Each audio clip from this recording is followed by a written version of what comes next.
Our next guest believes that investing in private equity has evolved from, quote, interesting 8 years ago to essential now in 2025. I'm pleased to say Claudia Zeisberger is professor of private equity at INSEAD, also the senior affiliate professor of entrepreneurship, and family enterprise at the INSEAD. She's just out with a second edition of her book, Mastering Private Equity, and I'm pleased to say joins us live here at the SGS. Claudia, good morning. Welcome. Congratulations on the second edition of your book, Mastering Private Equity. What is the main message? The main message is that the asset class has grown from a niche to a mainstream asset class, and it has a place to play in any diversified portfolio. Why so? Because it offers diversification opportunities. It invests in very different companies than public markets. And to be honest, I mean, given the growth of the private asset class compared to the, at best, stable level of public markets, as you know, I mean, we have fewer companies going public nowadays, staying private longer. That obviously opens the opportunity to be invested in good companies for the mid to long term. For most retail investors, though, the whole idea of PE is a little bit foreign still. I think you'd probably have to agree, right? And I think one of a couple of the main things they need to grapple with if they're used to more public markets is, hold on, my money, you need how much of my money? The ticket size is very different, right? Much bigger. And two, you need my money locked in for how long? Absolutely. And I think there's a conversation to be had. Yeah. So private equity clearly requires an appetite for illiquidity. That means the money will not be accessible for a certain period of time.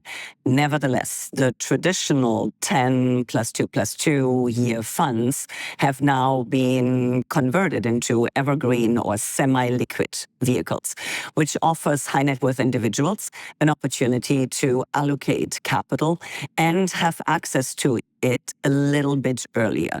Nevertheless, the small print needs to be read, and to me, education matters. And you're absolutely right. Private investors and high net worth individuals are well advised to make themselves smart before jumping in. I mean, ultimately, there are no good or bad investments. There are only investments that either do or do not match your risk appetite and your risk capacity. Yeah. Sherry, jump in on this. Yeah, and can we look at it from the other side and not from the investor's perspective, but companies who are trying to decide how to raise their capital? A lot of stats suggest that companies want to stay private. In fact, the number of public companies in the U.S. at least has shrunk by nearly 50% in the past 20 years. Walk us through what you're learning in terms of what's driving that kind of trend, and perhaps that's going to really make the private investments even more essential down the road.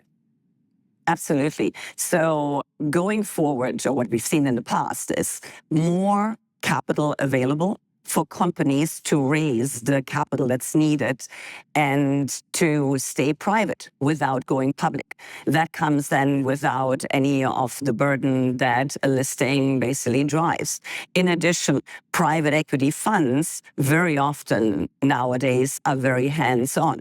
That means they're working with senior management of the portfolio companies that they're investing in and ensuring that they take that company from good to great, that I borrowed a quote actually from one of the PE partners in my class, and to ensure that the companies really develop in line with the plan that they had when they make the investment.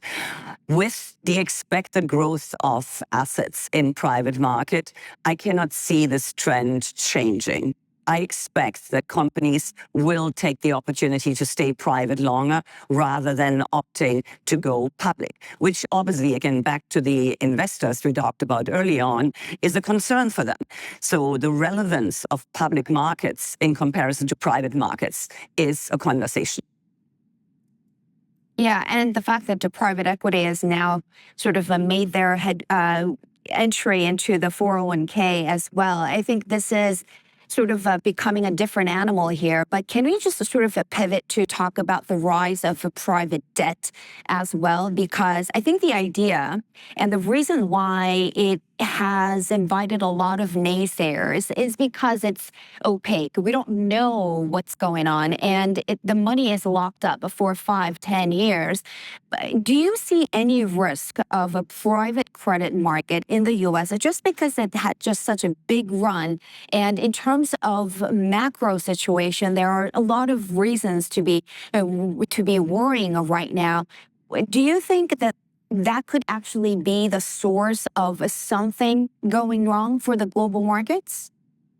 I'm not too concerned about the US market, which has been very established. So what we're basically watching is Europe and particularly Asia, where we still have quite a bit of headroom amongst private companies and listed companies to access the private debt market. It's actually an opportunity that I will take and will be writing my next publication on.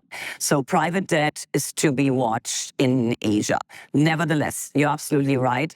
The moment you take on debt, obviously the rules apply. You know, can you handle the debt that you're taking on? Is the vehicle that you are using suitable for the company that is taking it on? And again, there is some oversight potentially needed. Absolutely. Right. And that oversight, actually, I was talking to somebody from the industry talking about the relative maturity of the U.S. private credit market versus Asia. So Asia has some ways to go, you would think. Absolutely. There's still quite a bit of headroom when we're just looking at the amount of companies that actually have already taken on private debt or have engaged with private debt, or just the number of funds that we're seeing in Asia compared to the US. But I think for Asia, the opportunity for investors clearly lies in getting exposure to private companies that they may not get access to through the private equity market. For average investors who might be tuning into our conversation right now, who may not have any exposure to private markets or private credit, what do you think is the right approach for them as a starter? As a starter, I think you got to be very clear about your ability to allocate capital for the medium to long term. So be very clear about the illiquidity element. And then secondly, ask yourself, what does private capital add to your portfolio? So for example, reduction of volatility. What do you have in your portfolio? What are you missing out on? One example would be getting exposure to the Asian market, to some of the more emerging markets where investing through the public markets is just not an option. So I think the focus should be on diversification, the percentage of your assets under management that you would like to allocate to private capital.